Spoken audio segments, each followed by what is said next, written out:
Thank you, everybody, for joining us on this week's webinar from the Center for Research on College to Workforce Transitions at UW-Madison. My name is Matthew Hora. I'm the director of CCWT, and today we're honored to have as our guest Julia Freeland Fisher from the Christensen Institute. And before I introduce Julia and we get talking about social networks and social capital and internships, just had a few announcements. These webinars, they're kind of in place of our canceled fall research symposium, which unfortunately, but for obvious reasons, we won't be holding. We may have a virtual, like half or 3/4 day event that will be featuring a lot of the speakers that are featured on these webinars, but also some new data coming out about online internships. So stay tuned for that. The goal of these webinars really is to bring cutting edge thinking and research to a broader audience. Last week, our guest, Sean Rogers, he's a management scholar from University of Rhode Island. And if you're interested in seeing that webinar, the recording is up on our website. And we'll also be speaking with people from sociology, management again, anthropology. And so there's lots of people that normally wouldn't be in conversation with one another. And so that's what these webinars are about, trying to bring into one central meeting place just some new thoughts about internships and what the researchers are finding. So next week, we'll have Carrie Chandra from Stony Brook University. She's going to talk about employer demand for internships. She's a sociologist. On July the 1st at 3 p.m. Central, we'll have Leopold Beerlin from the University of New England in Australia. He'll be speaking about task design and online internships. And then this is way ahead in August on the 26th, we'll have Julie Lucero from University of Nevada, Reno, and Crystal Loudhawk Hedgepeth from the American Indian College Fund. And they're going to talk about internships in tribal colleges and universities. So fascinating lineup, and there's a few other people. We're just finalizing details about dates and times. But today we're going to talk about social capital with Julia. And before I introduce Julia, I just wanted to observe the fact that today is also Shut Down Academia Day. It's for people in higher education to reflect on how to eradicate racism and anti-Black violence.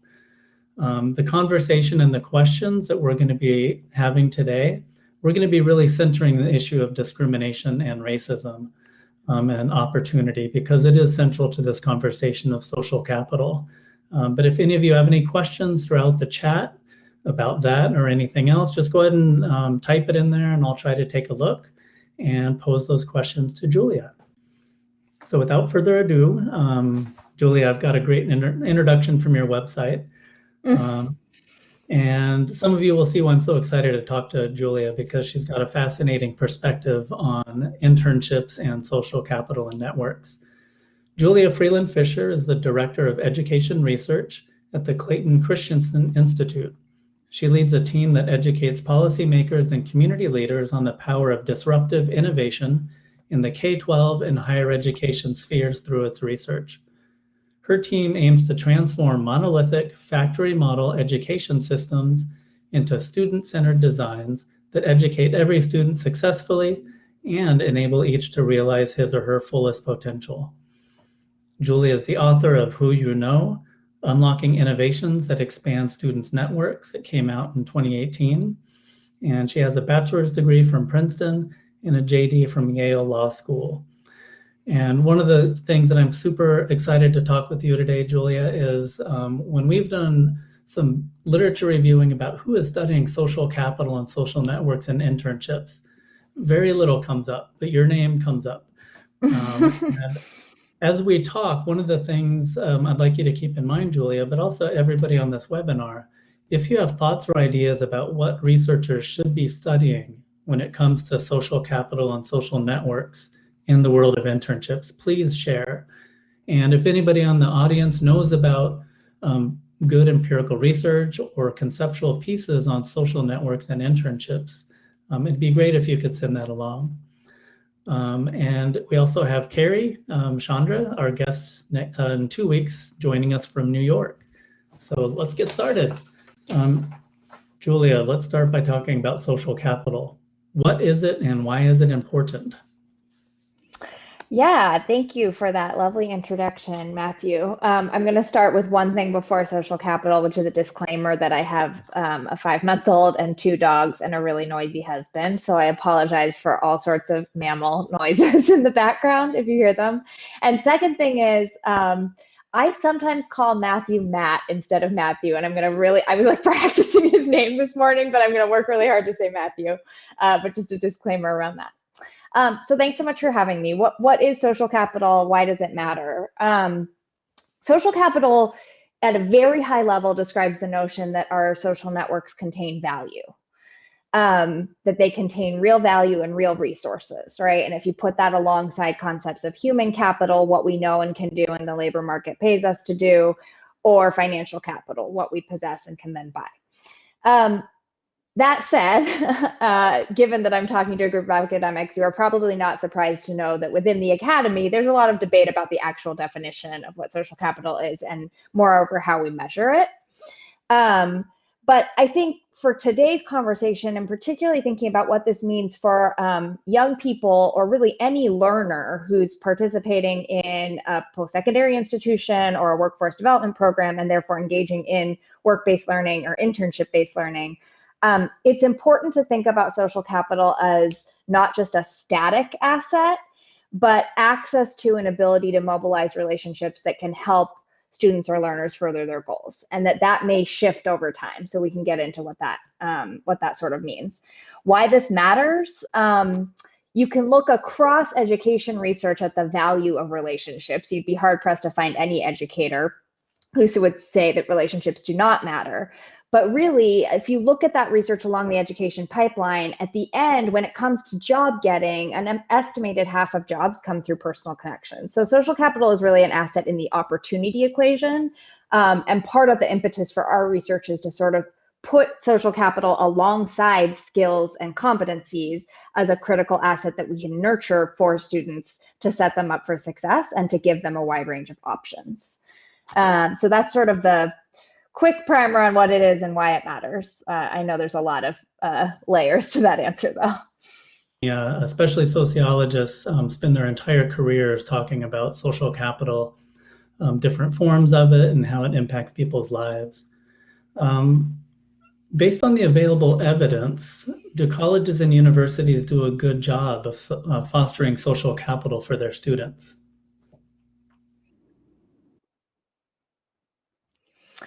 Yeah, it's a really good question. And I would say we know fairly little about this because it's not something that is necessarily getting measured in an organized or systematic way. I want to take a step back. One of the researchers, as I was sort of embarking on understanding this wide world in academia of social capital, one of the researchers that I really appreciate in the field is a guy named Mario Luis Small at Harvard University. He's a sociologist there.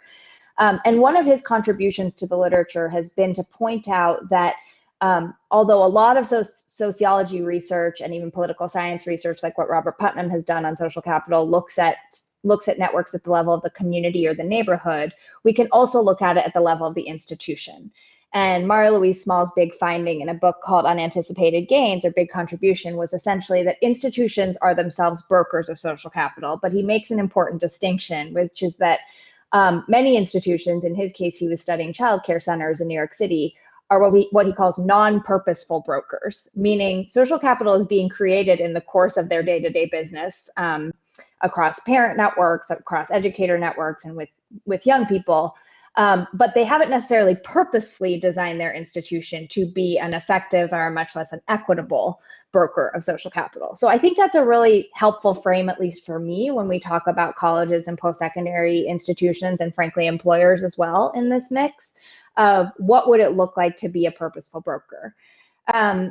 One data point that we can point to among slim but troubling data is a 2018 Strata Gallup poll of college alumni, in which less than half of students reported having had a mentor in college who was helping them sort of pursue their passions and dreams. And the poll also revealed disturbing disparities by race and class. Minority students were 34% less likely to cite having a professor as a mentor in college than their white counterparts. So that's one tiny data point, right? That's not the whole of social capital, but it tells us that, frankly, especially amidst COVID-19, we're hearing a lot of rhetoric about how hyper-connected campuses are, right? That's actually a liability now going into this fall, but that contact is not necessarily the same as connection. So just because a physical campus is bringing students together, just because they're piling into a large lecture hall, doesn't necessarily mean social capital is being brokered or built. And that's where hopefully we can talk, Matthew, about how you're thinking about measurement in the internship space, but some of those measures could even be applicable to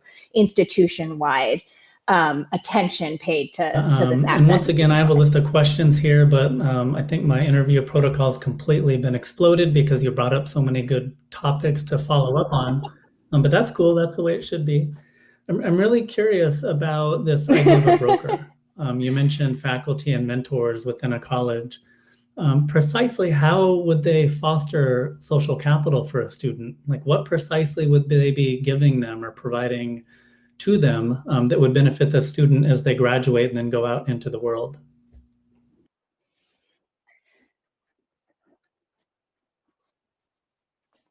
Yeah, so maybe to back up a second, Matthew had asked a separate question when we were prepping for this that we didn't get to, between the difference between sort of a relationship or a network and social capital, right? Those terms sometimes blend together.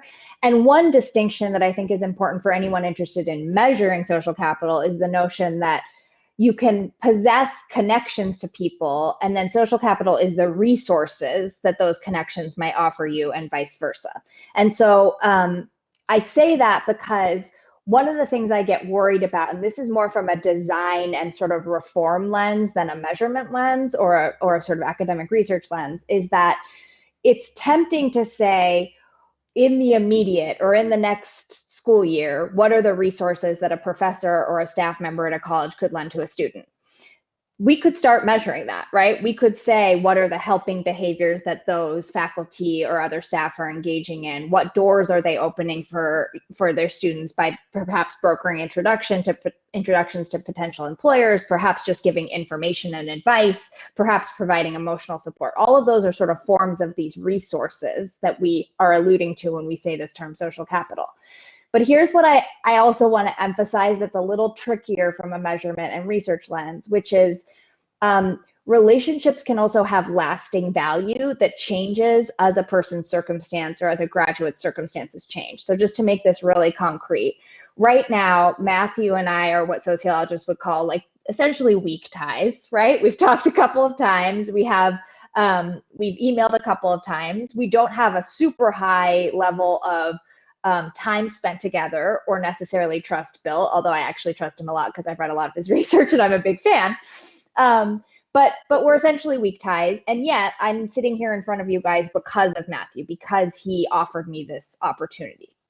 Now, I'm sitting in Maryland. If I were to move to Wisconsin tomorrow, I could call up Matthew and say, I don't know where to send my kid to daycare. Give me some information, or broker some introductions to people who you know who are running daycare centers. Suddenly, because my circumstances have changed, the potential value that Matthew could provide to me has also shifted. And the reason why this is important, and I know this is so long-winded, but I'm really passionate about this point, is that if we just use short-term metrics of the immediate value a relationship can provide, we are likely underestimating some of the latent value that a relationship could provide down the line to a student. So maybe that faculty mentor is someone that a student could come back to 10 years later. Maybe that student support staff or even peer that a student meets in college, the value of that relationship may not get realized till down the line.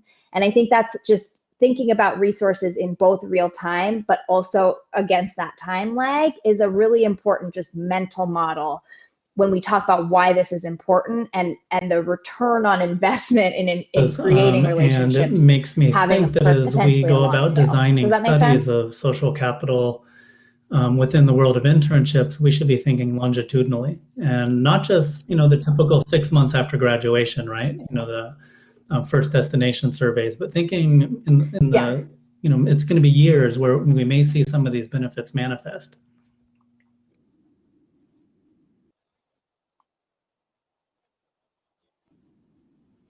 Yeah, that was a way more concise way of saying my long-winded moving to Wisconsin example. But I think I think we sometimes forget about that, even though many of us, maybe from our lived experiences, can think about the kind of ebb and Back to you and flow I, of and relationships that's a offering famous different value concept in as our sociology circumstances change. from Mark Vannebetter. And let's just talk a little bit about the strength of weak ties. I know there's been a lot more research on it, and it's a bit of a contested idea. But in general, and the sociologists on this call, please correct me if I mangle this. But the idea is that sometimes weak ties like Julia and I have can be some of the most influential because Julia has access to networks and information and resources within her world, especially up and down the East Coast, that I have very little tie to. And so through this weak tie, I may have access to a whole universe of opportunities. A really strong tie, maybe my friend here in Madison, that's going to be an important network and access to resources, but it'll be fundamentally different. So do you have anything to build on that, Julia? Just, the importance of weak ties when we think about students and college internships?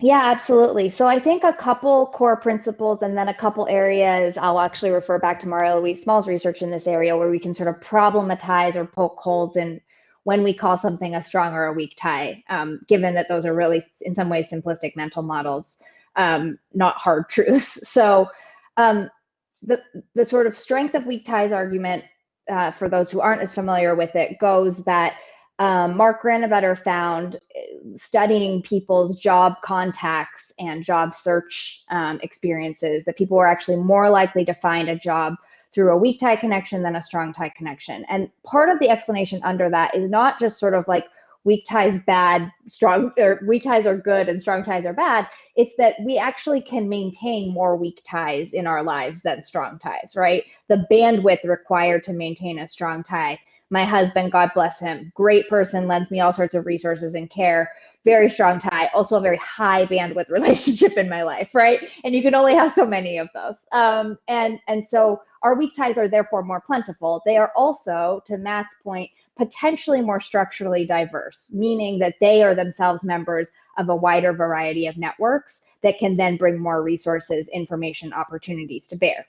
Now, a couple other studies, though, to just sort of cite right now. Laura Gee at Tufts did work looking at looking at Facebook data, and essentially came to the conclusion that you are more likely to find a job through a strong tie, controlling for all other factors. So it's like once you get rid of that numbers game of the fact that you have more weak ties and therefore probabilistically they may open more doors, if you know someone and have a strong relationship with someone who can in fact get you a job, that is actually better than a weak tie, which makes good sense, but it sometimes gets lost in the strength of weak ties conversation.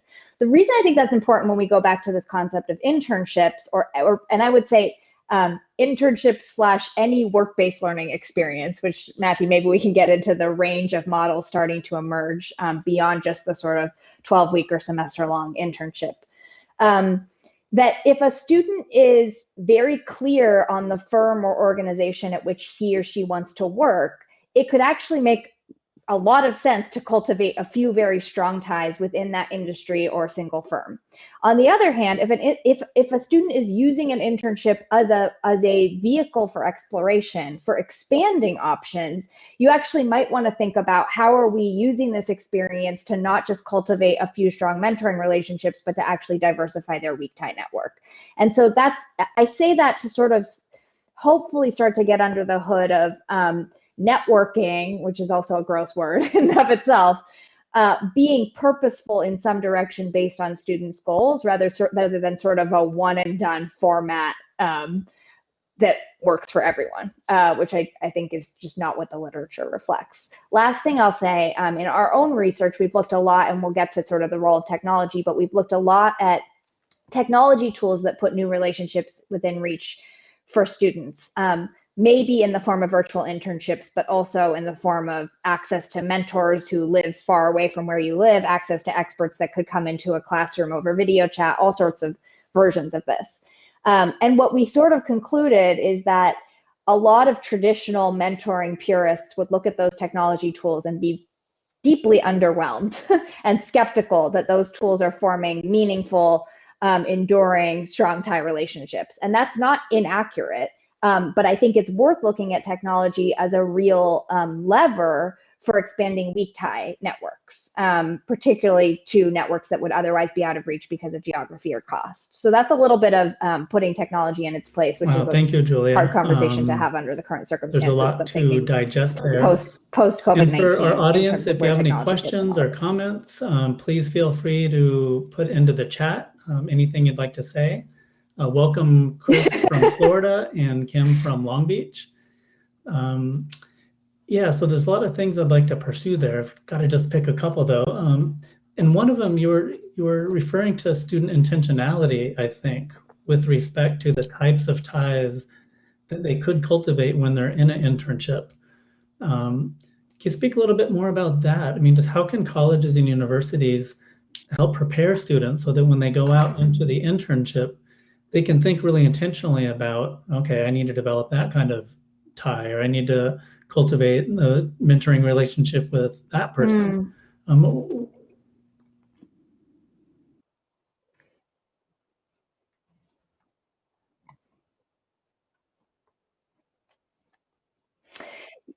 Yeah, so I would hope that this could happen both on the supply and the demand side, meaning internship design, like the experience design on the part of the employer actually takes this into account, in addition to empowering students to think about how they build networks in the course of an internship. But on that latter, to your question directly of sort of how to prepare students, there's a lot of, this will belie the networks I'm a part of right now. There's a lot of conversation kind of in the K-12 transition to college space right now around purpose and exploring one's purpose, and the idea that doing so can make you as a student a savvier consumer of post-secondary experiences, and I would think falling onto that sort of internship. So I think there's a sort of purpose exploration component of this.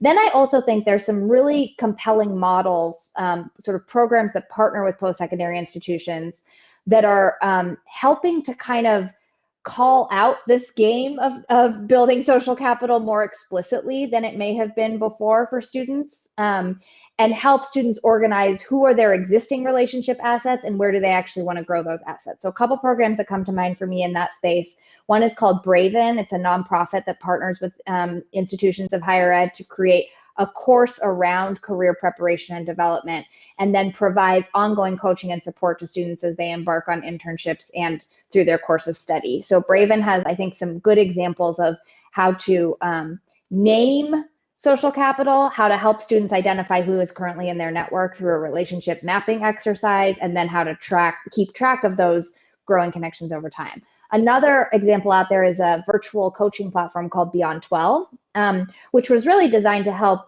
low-income and first-generation students persist through college, right? It was a retention intervention, for lack of a better word, using virtual coaches as a support structure for that.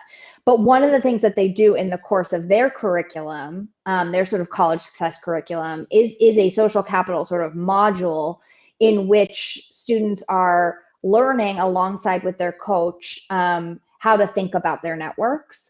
And then as they go into both the classroom and potentially the internship site or the workspace, continuing to map those networks as they go. Because I think if we don't make this visible, if we don't name it, we sort of inadvertently leave it to chance, number one.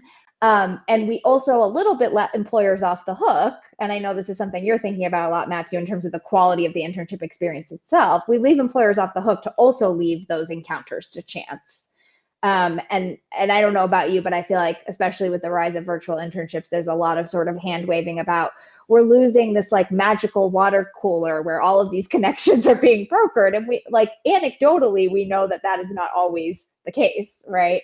I myself have had plenty of shiny internships where I sat in a corner and didn't talk to anyone. And I think, again, that sort of comes back to the that supply side of how employers are thinking about it. But naming it, creating curriculum around it, and allowing students to sort of in the language of instructional reform sometimes kind of own their data social networks and capital. See their networks and there are things that the employer can do to help the student do that. Part of that makes me concerned though, because one of the things that we hear from employers, but also, advisors within the college or university, is that not just the hallway water cooler conversations, but happy hours. My sense, and again, this is hearing from the employers talking about taking students out, and that's really the place where the networking happens. It's obviously problematic for a whole number of reasons. And if we talk about gender, race, and ethnicity, and other aspects of the student's identity that may make that kind of encounter in that space not just problematic, but potentially dangerous. So I wonder if you have any thoughts about that, just and again, this is a pre-COVID world, right? The predominance of alcohol-related settings is a place where social networks and social capital can be cultivated for interns.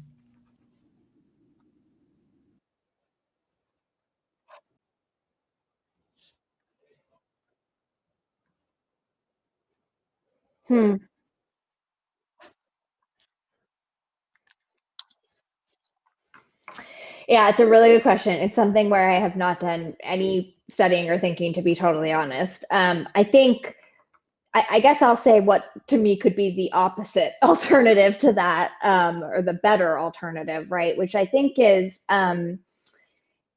it's twofold. It's realizing that in the course of the work experience, there can be deliberate moments of relationship formation. Feedback is one of these moments in my mind, right? The idea that you're getting not just meaningful feedback, but that feedback is a two-way conversation in which a relationship is being built. I think sometimes those opportunities like that can sound like sort of check the block, this is what we do with our employees activities, rather than overt relationship building activities. And the other thing I'd say that to me can, whether happy hours never happen again because of COVID-19 is a separate conversation, but thinking about part of what happy hours maybe are doing, I'm totally hypothesizing here, is going from the formal to the informal, and also opening doors to relationships that might not otherwise be brokered in the course of a workday, right? If you have a sort of assigned supervisor, but in a happy hour, suddenly you're bumping into all these other people, perhaps dangerously or perhaps in positive ways. One of the models that I've been really inspired by for a sort of, this is a little bit more youth focused than adult learner focused, but for supporting young people in their first jobs is a model out of Gap Inc., the retailer, called This Way Ahead. And the This Way Ahead model has borrowed from what we know from youth development research, which is that you actually you benefit from a web of connections to sort of thrive in your first job. And that web can contain, yes, a supervisor, but also what they call in the Gap Inc. model, a big SIB. So a near peer mentor who's an employee at the company, but who is there to provide, in some ways, again, I'm using the word informal a little loosely here, but informal support, low stakes conversations, not sort of high stakes trying to impress your supervisor interactions. And that model of deliberately putting that web within reach for an intern, to me, actually can get to the positive side of happy hours, which is that you have a multitude of people with whom you're forming relationships, but maybe mitigate the negative side, which is sort of that those who is playing what role becomes less clear in maybe like an alcohol-fueled after-work environment versus a coherent support structure that's there reliably. I could write down everything they're saying, so I would but check we that will out, have that a transcription of this webinar. I know it's a retail model, but for anybody that's interested. It's one of the few employers that to me have done a really good job of borrowing Travis, from the Kathleen, development and literature. Kim. But before we jump to audience questions, I just wanted to ask you about your sense of the types of research that needs to happen in this space. Because one of the things about internships that you consistently hear about is the claim that they help build professional networks. And like I said at the beginning of this webinar, I've been struggling to find studies that document that. And in our study on online and micro-internships that it's going to begin in a couple of weeks, we're going to be having a pre and a post for the students where they do a name generator exercise in the survey about the number and name of people with whom they speak about their careers or their futures. And the hypothesis there is this micro-internship, I'm speculating, is going to have a negligible effect on that, but I'm hoping to be proven wrong. So are there any other questions like that or completely different that you think are important as researchers start thinking about designing these studies? And hopefully there's going to be more and more in the future. What are some of the pressing questions in the field that you think researchers should be asking?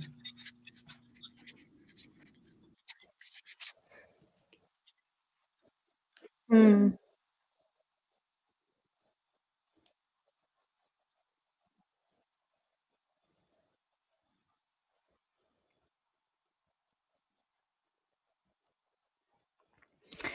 Yes, love this question and obviously super excited and maybe slightly more optimistic than you are, Matthew, about the study that you're embarking on. But let me put two things out there. There are two studies. One is an evaluation that I would point you to that exist out there that just to me that they confirm your point that we actually need way more research out there, but they're just interesting to look at. So one is a 2012 evaluation of big picture learning, which is a high school that all of the students within the Big Picture Learning Network engage 3 days a week in internship-based learning and then 2 days a week at the school site. And their evaluation of alumni found that nearly 3/4 of respondents who were working and not in school, meaning they hadn't pursued a post-secondary option, were instead working, had secured a job through a high school internship contact. So that to me, it's like, again, this is a program evaluation. It's not sort of a big elaborate research study, but that's the sort of question I'm interested in, right? Meaning it gets to that longitudinal point I was making, meaning maybe it's not just that like I now have a mentor, capital M, whatever that means, but it's the idea that in the course of my internship, I brokered a relationship that down the line I was able to lean on to open a door to get me a job. There's another study that you may have seen called Pathways to High Quality Jobs. It's a report from Brookings, which was a study of work-based programs. Now, work-based, again, is a broader array of experiences, everything from job shadows to client projects to a more full stack internship experience. And they did isolate there that relationship-based work-based learning experiences appeared to drive access to high-quality jobs 10 years down the line. But if you go into the report and you dig into the footnotes, what we mean by relationship-based remains fairly elusive. So I just point to those two as like things to know that they exist, not so much an answer to your question of what's the research. So if we then get to what should we be researching, I personally am really interested in researchers partnering with some of the programs out there beyond large traditional post-secondary institutions offering internships, but some of the programs that are trying to create new pathways into work-based learning and understanding how to evaluate their designs. So that's one sort of inroad I'm really interested in. The second, so that you're doing measurement and design at once, both versus sort of an autopsy of an approach after the fact. The second is around relationship quality, which is a really thorny topic. It's not that it hasn't been studied for decades, but as you think about the relational, the developmental, and the instrumental value that a relationship could lend to a student or to an intern, I think really starting to ask questions of students and employers to unearth relationship quality feels really important so that we're not falling into the trap of sort of counting contacts but not measuring connection. And then the last would be maybe you're doing this already in your project, I think by definition, because you're studying micro-internships, and also on top of that, anyone researching this right now are studying virtual internships. But I do wonder about sort of form versus function here. An internship describes a bundle of experiences. And I wonder how much we can start to see research that unbundles what we mean by those experiences. So forming a network, finding near-peer mentors, acquiring skills, exposure to a variety of roles within a company. Like there's a whole bunch of things that we sort of lump together when we say internship. And the more we can get precise about that, the more scalable these experiences, well, the high quality parts my of this mind could become, because we've actually figured out what matters because you're and right. maybe set aside what doesn't matter so much, it's such but a still taking up complicated time and money. multi-layered experience. But B, I think we'll get more precise about what is actually another leading to organization functional in a new outcomes or not for profession, young people possibly in or a for new students. country, Can interacting you with answer new your people. own question, And so you have Matthew? things Just like out the of task. curiosity. as you're mentioning, the relationship quality, the link to their academic coursework. They may have an advisor at the college or somebody that's running an internship course. So you have all these different players involved in different activities. So I think for now, I'm just going to sit with that complexity. And as an anthropologist, I love it. I dig it. But when you have to actually design a research project and name some variables that you're going to focus on, and our study is mixed methods, so we could do a little bit of both. We can talk to the student. We're hoping to at some point observe the student at the job site and just see what they're actually doing. But with respect to social capital, again, we're just doing the name generators for our study on micro-internships. But I think these need to be longitudinal studies, as you mentioned, and some of the work we are doing is longitudinal. Unfortunately, when we started that study, social capital was not a focus, but I think we're going to add it in so our wave 2 and 3 and 4 questions can start to track it. And I'm going to be really curious about what's the role of the person in the firm or the organization where the student's interning? Was it the direct supervisor? Was it a near peer? Was it the boss? Who was it, and what did they bring to the students? So we have a bunch of questions, and I still have a few, but I want to hear what the audience thinks. I'm going to ask a few, but if anybody has any questions in the audience, or if you just want to let us know where you're watching from, that's always fun. I think we have the Mountain West, Mid-Atlantic, Northeast represented. We don't have anybody from Alaska or Canada, but if you just want to chime in the chat where you're from. And one of the questions has to do with, this is from Kimberly, I'd love to hear your thoughts for the role of the internship instructor. How can internship course instructors facilitate social capital cultivation?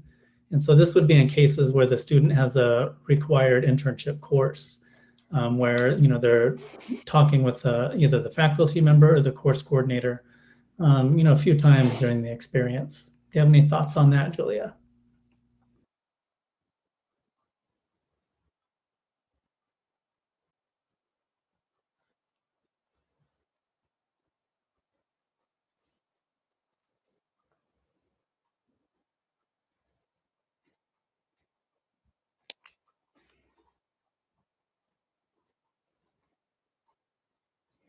Yeah, absolutely. So I think it's, oh, can you hear me? Oh, perfect. I think that it's important to view that role, if we're sort of putting on a social capital lens, as both a relationship, right, that can offer resources, and a broker to other opportunities, but also potentially a facilitator of a group of students that are embarking on an internship, which we haven't really talked about peer relationships right now, but I actually think that's a really, Braven, which I mentioned, runs a cohort experience, and one of the things that they found, it's not an internship course per se, but it's a sort of career preparation course. One of the things they found, an unintended consequence of that course, was that they did a social network analysis pre and post and found really strong connections among the peers who took that course together as a cohort, and that it had that those peer relationships were helping the young people who were predominantly first generation, minority, low income students to feel a sense of belonging on campus that they hadn't actually felt before, and a sense of fellowship as they were going out into often predominantly white workplaces and could actually have a community to sort of go back to. So that role of facilitator, I wouldn't sort of underestimate, because right there within a course, you actually have the social capital of the students that can be leveraged and built over time. The second piece around being a broker, I think that back to some of the comments before on kind of purpose exploration and making sure that that students are going into internships with at least a goal in mind. Maybe the internship doesn't meet those goals, but at least they are going in with sort of a purpose. And so I think on the front end of those courses, having not just some of the things I experienced in college, which is sort of like career exploration of the diagnostic varietal, where you like take a test and you're told what you should pursue, or career exploration. The other way this happens is of the inherited varietal. Like, I know X, Y, and Z people working in the law, so therefore should I go to law school, which by the way, I did, and it was a very expensive mistake. So if we want to cut through sort of the career diagnostic or the inherited career exploration pathways, I think we should create opportunities for students to talk to people in a variety of professions before they actually take that step into an internship. So I may be misunderstanding how these courses are typically structured, but providing the chance for young people, and you can use video chat for this, right? For young people to talk to people in a whole variety of professions, to understand what jobs were that they may not have known existed, but to do that in a relationship-based way rather than just an information transfer and they can way. kind of talk there. I They're in think the chat, you kind of and we build have both Elizabeth information from capital and Portland, social Julie capital from ones. University of Does that make sense? Maryland. So that's we a couple have thoughts. I don't my know colleague Brew is here I wish in the people on the Madison. chat could talk, but chime in And if you have Maria's seen other asking, things can you say that more were about sort of how that successful would relationship work? building opportunities in the course of those And I think that's in courses. reference to what you were just talking about.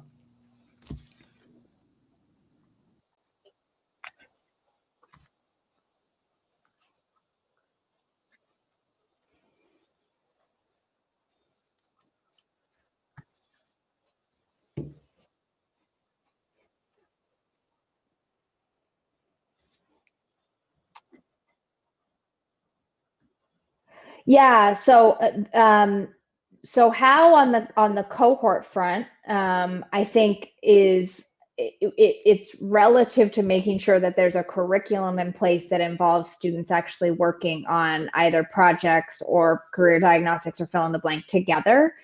And curriculum in place for students to do a combination of sort of identity and career exploration together, so that they're telling their stories, they're thinking about what they want their future selves to be, they're exchanging that information with one another. So that's on the cohort front. In terms of the sort of networked career exploration, there are tools out there that were designed for this express purpose. So one that comes to mind is a group called Career Village. For those of you who know what Quora is, Quora, which is like a Q&A site. Career Village is a little bit similar to that, which is that students can go on and ask questions about careers, and it crowdsources information from over 50,000 working professionals who are volunteers on the site. Now, what's powerful about this is it is potentially going to disrupt some of the misinformation that students could get by simply Googling those questions.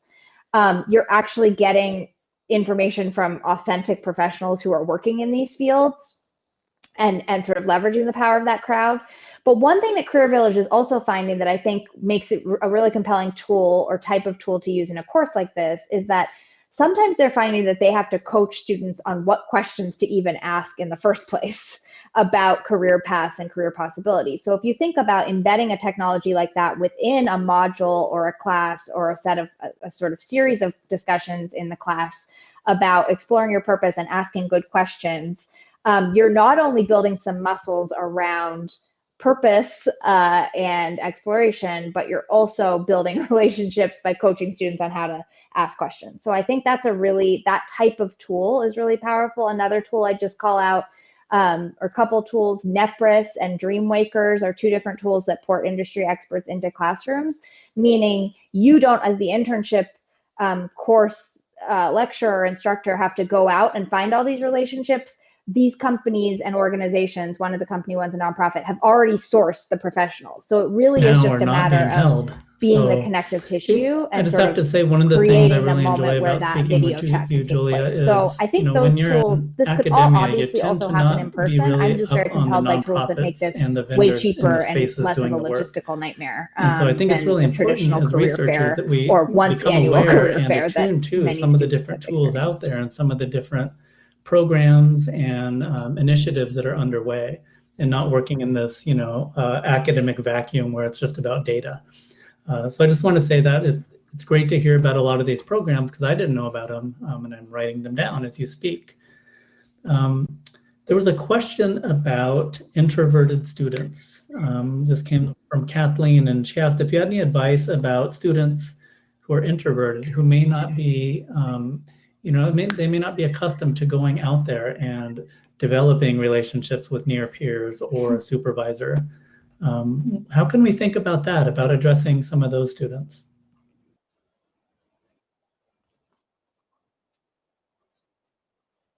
Hmm.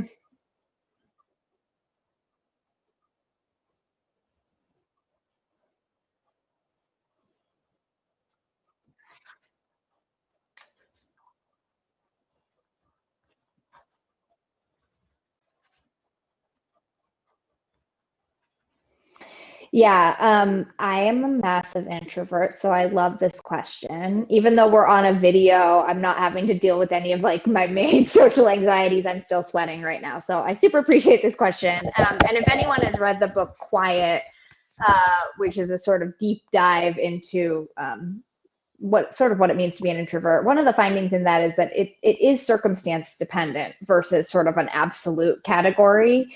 And so I think rather than thinking about how do we break students out of a proverbial shell, thinking about how do we create the circumstances where they can feel successful in relationship is like my mental model for answering this question.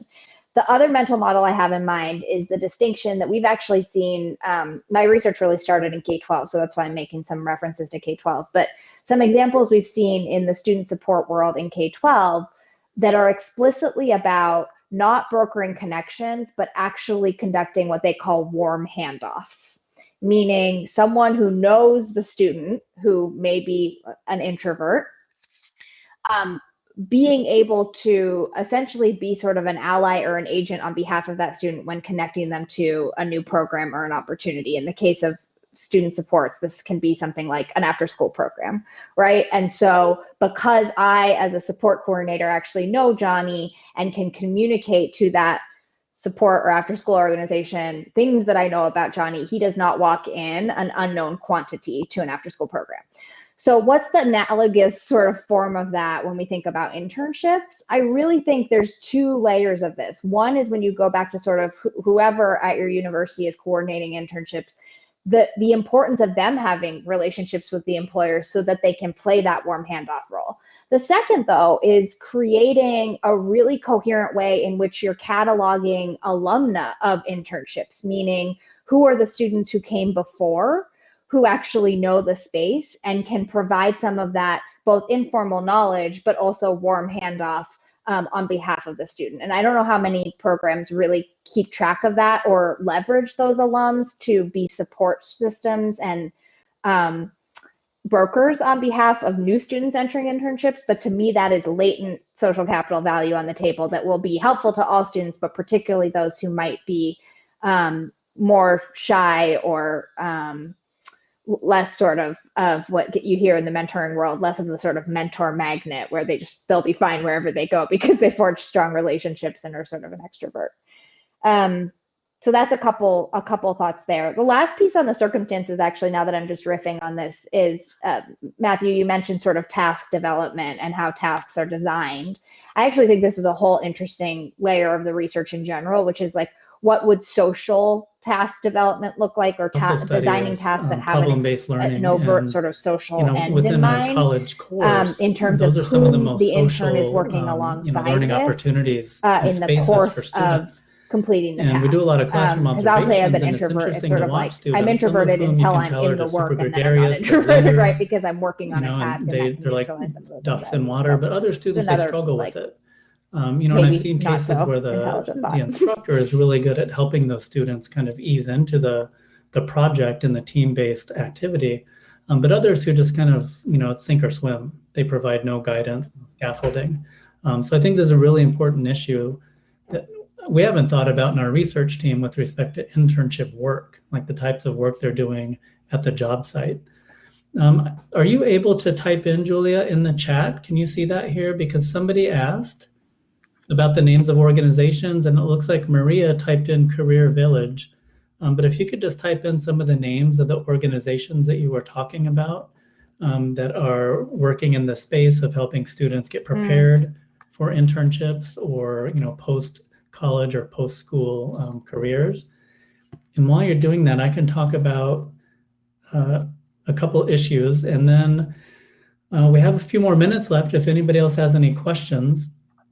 One of the things that I wanted to mention is that some of our research, takes place within historically Black colleges and universities, HBCUs. And more than one Black student has talked about when they're in the internship space and there's other interns, the students from the predominantly white institutions, and we're talking about predominantly white workplaces here, they find that the supervisors treat the white students from a PWI much better. They give them better tasks. They provide more mentoring opportunities. Maybe it's happy hour, maybe it's something else. And it's a struggle. I mean, if you could just imagine being in a workplace and seeing some of your peers who are, also interns being treated so differently. Just wonder if you have any thoughts about that, because as we think about mentoring and network development, I think we really have to be attentive to the issues of discrimination in the workplace, whether it's implicit bias or it's explicit, where some employers are giving preferential treatment to white students.